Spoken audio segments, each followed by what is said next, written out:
السلام علیکم ورحمۃ اللہ وبرکاتہ۔ سامعین ذی وقار، میں غلام مصطفیٰ اپنے چینل پیام اسلام سے آپ سے مخاطب ہوں۔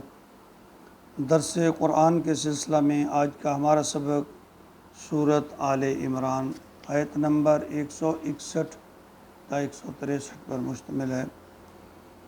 اعوذ باللہ من الشیطان الرجیم، بسم اللہ الرحمن الرحیم۔ وما كان لنبي أن يغل ومن يغل يأتي بما غل يوم القيامة ثم توفى كل نفس ما كسبت وهم لا يظلمون۔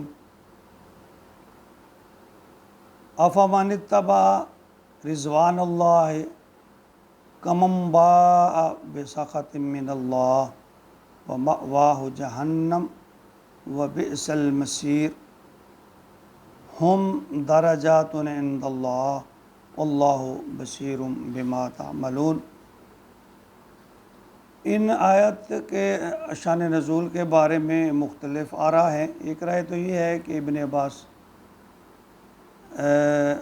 عباس رضی اللہ تعالیٰ ترمذی شریف میں روایت کرتے ہیں کہ ایک سرخ رنگ کی ایک روئی دار ایک چادر تھی جو غزوہ بدر میں مال غنیمت میں تھی اور وہ گم ہو گئی، تو اس کے بارے میں یہ آیت نازل ہوئی۔ اور دوسری روایت یہ ہے کہ غزوہ احد میں جو مال غنیمت کے بارے میں تھا، اس میں یہ شبہ اس دور کرنے کی کوشش کیا اس آیت میں کہ نبی جو ہے ناانصافی یا خیانت نہیں کرتا، یہ نبی سے یہ ممکن نہیں ہے۔ مسلمانوں کو گویا یہ ہدایت کی گئی ہے کہ رسول اللہ صلی اللہ علیہ وسلم جو غنائم یا صدقات ہیں ان کو تقسیم کرنے میں اگر کوئی مصلحت کو مرضی خاطر رکھیں یا قوم یا رفع عامہ کے لیے کچھ حصہ بیت المال میں جمع کر لیں یا کسی وجہ سے جو غنائم ہیں ان کے تقسیم کرنے میں کوئی دیر ہو جائے، تو ہرگز مسلمانوں کو یہ بدگمانی نہیں کرنی چاہیے، یہ تو نفاق کی علامت ہے۔ تو یہاں پہ فرمایا اللہ تعالیٰ نے کہ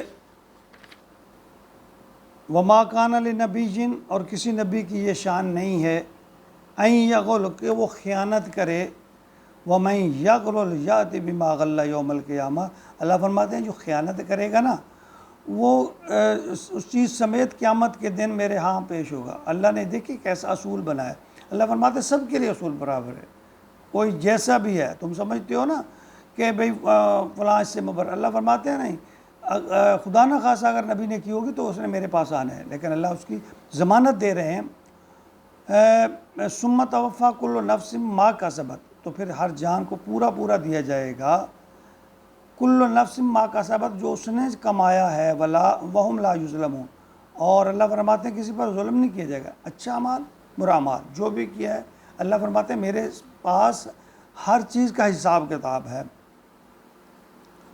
افمن اتبع رضوان اللہ، تو کیا بھلا وہ شخص جس نے اللہ کی رضا کی پیروی کی ہو، کمم با بسخط من اللہ، اس کی مانند ہو جائے جو اللہ کے غضب اور غصے کو کمال۔ اللہ فرماتے ہیں ایسا ممکن ہی نہیں ہے کہ جس نے ہر اپنے نفس کو اللہ کے جو ہے تابع کر دیا ہے۔ اللہ کے نبی کے بارے میں تو اللہ فرمایا کہ میرا نبی بولتا ہی نہیں جب تک اللہ تعالیٰ ان کو حکم دے، رہنمائی نہ فرمائے۔ تو اللہ نے فرمایا کہ ایسا کیسے ممکن ہے کہ جس نے اپنے آپ کو اللہ کی رضا پر پابند کر رکھا ہے تو اللہ کے غضب اور غصے کو کمائے گا؟ ہرگز ایسا نہیں ہے۔ ہم وبئس المصیر، اور وہ بہت ہی برے، اللہ فرماتے ہیں ہاں بسخط من اللہ ومأواہ جہنم، تو اس کا ٹھکانہ، اللہ فرماتا اگر کوئی ایسا کرے گا نا تو اس کا جو ٹھکانہ ہے وہ جہنم ہے، وبئس المصیر، وہ بہت بری جگہ ہے۔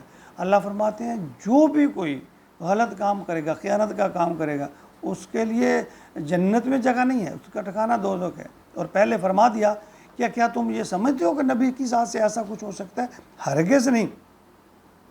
اصل میں اس آیت میں جو نا غزوات یا جہاد میں جو دو گروہ تھے، ایک کا ان کا تقابل تھا، ایک گروہ اللہ کی رضا پر تھا اور ایک اس اللہ کے دین کی سربلندی کے لیے لڑ رہا تھا، اور دوسرا مسلمانوں کے خلاف، یعنی دین کو، مسلمانوں کو نیست و نابود کرنے کے لیے لڑ رہا تھا۔ تو لڑائی کے اعتبار سے تو دونوں سرگرم تھے، لیکن نتائج کے لحاظ سے، انجام کے لحاظ سے ان دونوں میں مختلف تھے۔ اللہ فرماتے ہیں ہم درجات من اللہ، اللہ کے ہاں درجہ بندیاں ہیں، جیسے نیکوکاروں کی ہیں ایسے ہی اللہ فرماتے ہیں بدکاروں کی بھی ہیں۔ واللہ بصیر بما تعملون بما یعملون، اور جو کچھ تم کر رہے ہو نا اللہ اسے دیکھ رہا ہے۔ اللہ فرماتے ہیں جو تم کر رہے ہو، جو عمل کر رہے ہو اللہ اس کو دیکھ رہے۔ یہ نہ کہو سمجھو کہ تم اللہ کے نظروں سے ہو جو لو، جو کچھ تم کر رہے ہو اللہ اسے دیکھ رہے ہیں۔ اللہ فرما رہے ہیں یہ جو لوگ ہیں نا، منافق لوگ ہیں، یہ جو الزامات لگا رہے ہیں، اے مسلمانوں، اے مومنوں، تم دل میں میل نہیں لے کے آنی، تم دل میں یہ بات نہیں لانا کہ نبی جو خیانت کرے گا، ایک اتنا بڑی امانت اللہ نے سونپی نبی کو کہ سردار الانبیاء، امام الانبیاء ہیں جی، خاتم النبیین، دونوں جہانوں کے سردار، ان سے اب یہ توقع کرتے ہو کہ وہ خیانت کریں گے؟ ہرگز نہیں ہے۔ اللہ پاک نے نبی پاک کے یہ صفائی بیان کری ہے، ہرگز ایسا نہیں ہے۔ تم دل میں خیال تک نہ لانا۔ یہ جو کفار منافقین ہیں یہ پروپوگنڈا کر رہے ہیں کہ بھئی نبی پاک جو ہے اس میں مال غنیمت میں کچھ ایسا کریں گے، ہرگز ایسا نہیں ہے۔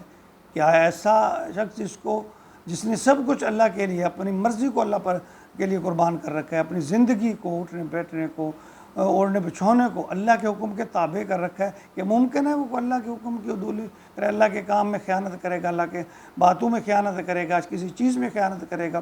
آپ نے ساری زندگی حجرے میں نکال دی، مکان نہیں بنایا، یعنی اللہ چاہتے، اللہ نبی فرمایا کرتے اگر میں چاہوں تو یہ احد پہاڑ میرے لیے سونا بنا دیا جائے، ہیں جی، اس سے اور بڑھ کر، یعنی دنیا کی جو چیز آپ طلب کریں اللہ تعالیٰ عطا کر سکتے تھے، لیکن آپ نے دنیا کو ترجیح نہیں دی، اور ایک نبی مال غنیمت میں خیانت کرے گا، یہ ہرگز نہیں ہو سکتا۔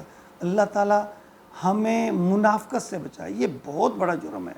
اللہ تعالیٰ ہمارے اندر جو صاف کر دے، اخلاص میں ایمان پختہ کر دے ہمارے سینوں میں، کہیں اللہ تعالیٰ ہمیں بھی منافقین میں شامل نہ کر لے۔ اللہ سے دعا کریں اللہ ہمارے دلوں کو ایمان سے بھر دے، توکل سے بھر دے، اللہ کی رضا سے بھر دے، آمین یا رب العالمین۔